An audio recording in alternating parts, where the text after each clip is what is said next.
Hello, hello, hello to another short story.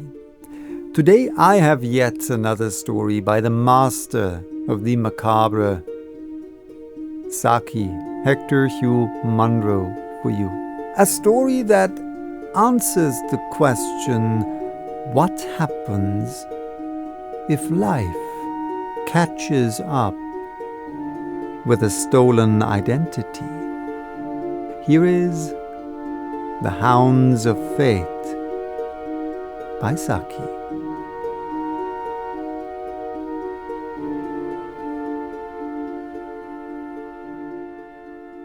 In the fading light of a close, dull autumn afternoon, Martin Stoner plodded his way along muddy lanes and rut-seamed cart tracks that led he knew not exactly whither.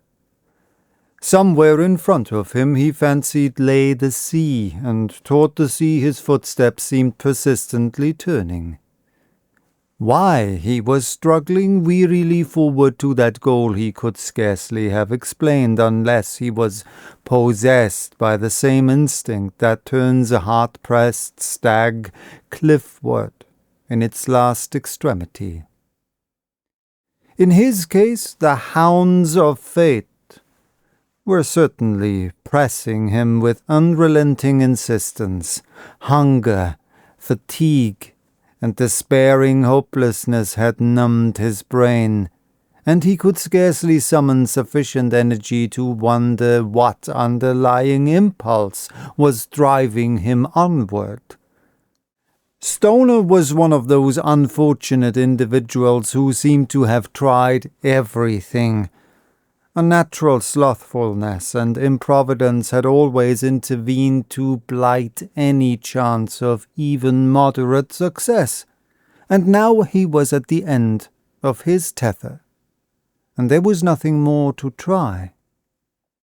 Desperation had not awakened him in any dormant reserve of energy. On the contrary, a mental torpor grew up round the crisis of his fortunes. With the clothes he stood up in, a halfpenny in his pocket, and no single friend or acquaintance to turn to, with no prospect either of a bed for the night or a meal for the morrow, Martin Stoner trudged stolidly forward between moist hedgerows and beneath dripping trees, his mind almost a blank, except that he was subconsciously aware that somewhere in front of him lay the sea. Another consciousness obtruded itself now and then, the knowledge that he was miserably hungry. Presently he came to a halt by an open gateway that led into a spacious and rather neglected farm garden. There was little sign of life about, and the farmhouse at the further end of the garden looked chill and inhospitable. A drizzling rain, however, was settling in, and Stoner thought that here perhaps he might obtain a few minutes' shelter and buy a glass of milk with his last remaining coin. He turned slowly and wearily into the garden and followed a narrow flagged path up to a side door. Before he had time to knock, the door opened and a bent, withered-looking old man stood aside in the doorway as though to let him pass in. "Could I come in out of the rain?" Stoner began, but the old man interrupted him. "Come in, Master Tom. I knew you would come back one of these days." Stoner lurched across the threshold and stood staring uncomprehendingly at the other. "Sit down while I put you out a bit of supper," said the old man with quavering eagerness. Stoner's legs gave way from very weariness, and he sank inertly into the armchair that had been pushed up to him. In another minute he was devouring the cold meat, cheese, and bread that had been placed on the table at his side. "You'm little changed these 4 years," went on the old man in a voice that sounded to Stoner as something in a dream, far away and inconsequent. "But you'll find us a deal changed, you will. There's no one about the place same as when you left, not but me and your old aunt. I'll go and tell her that you'm come. She won't be seeing you, but she'll let you stay right enough. She always did say if you was to come back, you should stay, but she never set eyes on you or speak to you again." The old man placed a mug of beer on the table in front of Stoner and then hobbled away down a long passage. The drizzle of rain had changed to a furious lashing downpour, which beat violently against door and windows. The wanderer thought with a shudder of what the seashore must look like under this drenched rainfall, with night beating down on all sides. He finished the food and beer and sat numbly waiting for the return of his strange host. As the minutes ticked by on the grandfather clock in the corner, a new hope began to flicker and grow in the young man's mind. It was merely the expansion of his former craving for food and a few minutes' rest into a longing to find a night's shelter under this seemingly hospitable roof. A clattering of footsteps down the passage heralded the old farm servant's return. "The old missus won't see you, Master Tom, but she says you are to stay. 'Tis right enough, seeing the farm will be yours when she be put under earth. I've had a fire lit in your room, Master Tom, and the maids has put fresh sheets on the bed. You'll find naught changed up there. Maybe you'm tired and would like to go there now." Without a word, Martin Stoner rose heavily to his feet and followed his ministering angel along the passage, up a short creaking stair, along another passage, and into a large room lit with a cheerfully blazing fire. There was but little furniture, plain, old-fashioned, and good of its kind, a stuffed squirrel in a case, and a wall calendar of 4 years ago were about the only symptoms of decoration. But Stoner had eyes for little else than the bed, and could scarce wait to tear his clothes off him before rolling in a luxury of weariness into its comfortable depths. The Hounds of Fate seemed to have checked for a brief moment. In the cold light of morning, Stoner laughed mirthlessly as he slowly realized the position in which he found himself. Perhaps he might snatch a bit of breakfast on the strength of his likeness to this other missing ne'er-do-well, and get safely away before anyone discovered the fraud that had been thrust upon him. In the room downstairs he found the bent old man ready with a dish of bacon and fried eggs for Master Tom's breakfast, while a hard-faced elderly maid brought in a teapot and poured him a cup of tea. As he sat at the table, a small spaniel came up and made friendly advances. "'Tis old Bowker's pup," explained the old man whom the hard-faced maid had addressed as George. "She was main fond of you, never seemed the same after you went away to Australia. She died about a year agone. 'Tis her pup." Stoner found it difficult to regret her decease. As a witness for identification, she would have left something to be desired. "You'll go for a ride, Master Tom?" was the next startling proposition that came from the old man. "We've a nice little roan cob that goes well in saddle. Old Biddy is getting a bit up in years, though her goes well still, but I'll have the little roan saddled and brought round to door." "I've got no riding things," stammered the castaway, almost laughing as he looked down at his one suit of well-worn clothes. "Master Tom," said the old man earnestly, almost with an offended air, "all your things is just as you left them. A bit of airing before the fire and they'll be all right. 'Twill be a bit of a distraction, like a little riding and wildfowling now and again. You'll find the folk around here has hard and bitter minds towards you. They hasn't forgotten, nor forgiven. No one'll come nigh you, so you'd best get what distraction you can get with horse and dog. They'm good company, too." Old George hobbled away to give his orders, and Stoner, feeling more than ever like one in a dream, went upstairs to inspect Master Tom's wardrobe. A ride was one of the pleasures dearest to his heart, and there was some protection against immediate discovery of his imposture in the thought that none of Tom's aforetime companions were like to favour him with a close inspection. As the interloper thrust himself into some tolerably well-fitting riding cords, he wondered vaguely what manner of misdeed the genuine Tom had committed to set the whole countryside against him. The thud of quick, eager hoofs on damp earth cut short his speculations. The roan cob had been brought up to the side door.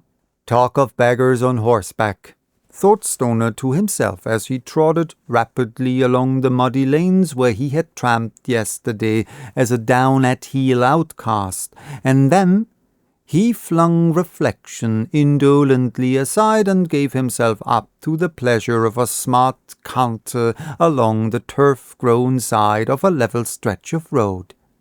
At an open gateway he checked his pace to allow 2 carts to turn into a field. The lads driving the carts found time to give him a prolonged stare, and as he passed on he heard an excited voice call out, "'Tis Tom Pryke! I knowed him at once. Showing himself here again, is he?" Evidently the likeness which had imposed at close quarters on a doddering old man wasn't good enough to mislead younger eyes at short distance.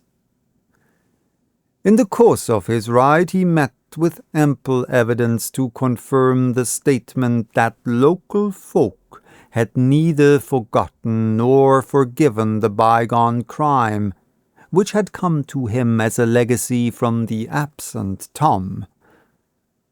Scowling looks, mutterings and nudgings greeted him whenever he chanced upon human beings.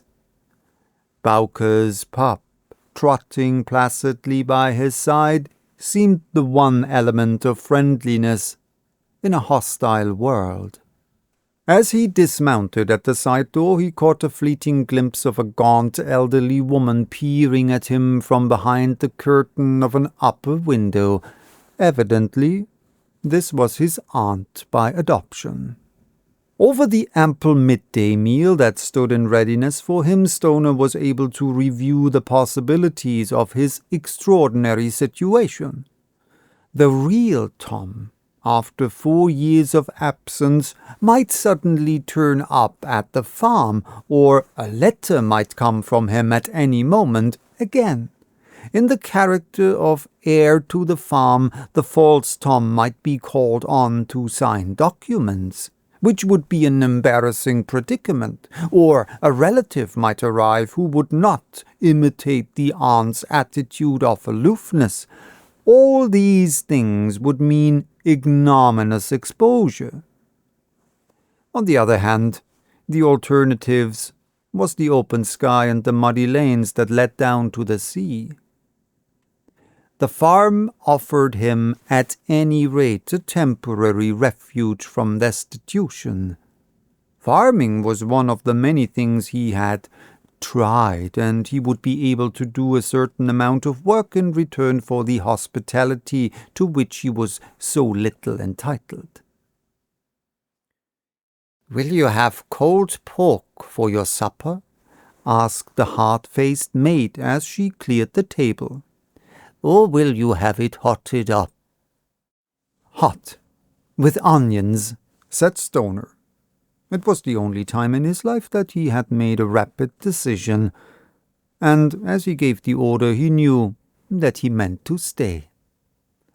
Stoner kept rigidly to those portions of the house which seemed to have been allotted to him by a tacit treaty of delegitimation.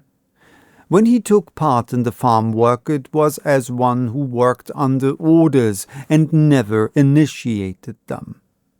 Old George, the roan cob, and Bowker's pup were his sole companions in a world that was otherwise frostily silent and hostile. Of the mistress of the farm he saw nothing. Once, when he knew she had gone forth to church, he made a furtive visit to the farm parlour in an endeavour to glean some fragmentary knowledge of the young man whose place he had usurped, and whose ill repute he had fastened on himself.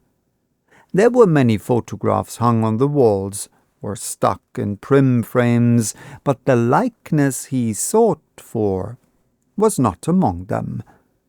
At last, in an album thrust out of sight, he came across what he wanted. There was a whole series labelled Tom, a podgy child of 3 in a fantastic frock, an awkward boy of about 12 holding a cricket bat as though he loathed it, a rather good-looking youth of 18 with very smooth, evenly parted hair, and, finally, a young man with a somewhat sourly daredevil expression.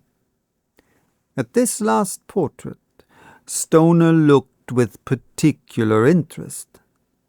The likeness to himself was unmistakable. From the lips of old George, who was garrulous enough on most subjects, he tried again and again to learn something of the nature of the offence which shut him off as a creature to be shunned and hated by his fellow men. "What do the folk around here say about me?" he asked one day as they were walking home from an outlying field. The old man shook his head. "They be bitter again you, mortal bitter. Aye, 'tis a sad business, And never could he be got to say anything more enlightening. On a clear frosty evening, a few days before the festival of Christmas, Stoner stood in a corner of the orchard, which commanded a wide view of the countryside. Here and there he could see the twinkling dots of lamp or candle glow which told of human homes, where the goodwill and jollity of the season held their sway. Behind him lay the grim, silent farmhouse where no one ever laughed, where even a quarrel would seem cheerful. As he turned to look at the long grey front of the gloom-shadowed building, a door opened and old George came hurriedly forth. Stoner heard his adopted name called in a tone of strained anxiety. Instantly he knew that something untoward had happened, and with a quick revulsion of outlook his sanctuary became in his eyes a place of peace and contentment from which he dreaded to be driven. "Master Tom," said the old man in a hoarse whisper, "you must slip away quiet from here for a few days. Michael Lay is back in the village, and he swears to shoot you if he can come across you. He'll do it, too. There's murder in the look of him. Get away under cover of night. 'Tis only for a week or so. He won't be here longer." "But where am I to go?" stammered Stoner, who had caught the infection of the old man's obvious terror. "Go right away along the coast to Punchford and keep hid there. When Michael's safe gone, I'll ride the roan over to the Green Dragon at Punchford. When you see the cob stabled at the Green Dragon, 'tis a sign you may come back again." "But," began Stoner hesitatingly. "'Tis all right for money," said the other. "The old missus agrees you'd best do as I say, and she's given me this." The old man procured 3 sovereigns and some odd silver. Stoner felt more of a cheat than ever as he stole away that night from the back gate of the farm with the old woman's money in his pocket. Old George and Bowker's pup stood watching him a silent farewell from the yard. He could scarcely fancy that he would ever come back, and he felt a throb of compunction for those 2 humble friends who would wait wistfully for his return. Some day, perhaps, the real Tom would come back, and there would be wild wonderment among those simple farm folks as to the identity of the shadowy guest they had harbored under their roof. For his own fate, he felt no immediate anxiety. £3 goes but little way in the world when there is nothing behind it, but to a man who has counted his exchequer in pennies, it seemed a good starting point. Fortune had done him a whimsically kind turn when last he trod these lanes as a hopeless adventurer, and there might yet be a chance of his finding some work and making a fresh start. As he got further from the farm, his spirits rose higher. There was a sense of relief in regaining once more his lost identity and ceasing to be the uneasy ghost of another. He scarcely bothered to speculate about the implacable enemy who had dropped from nowhere into his life, since that life was now behind him. One unreal item the more made little difference. For the first time for many months, he began to hum a careless, light-hearted refrain. Then there stepped out from the shadow of an overhanging oak tree a man with a gun. There was no need to wonder who he might be. The moonlight falling on his white-set face revealed a glare of human hate such as Stoner, in the ups and downs of his wanderings, had never seen before. He sprang aside in a wild effort to break through the hedge that bordered the lane, but the tough branches held him fast. The Hounds of Fate had waited for him in those narrow lanes, and this time they were not to be denied.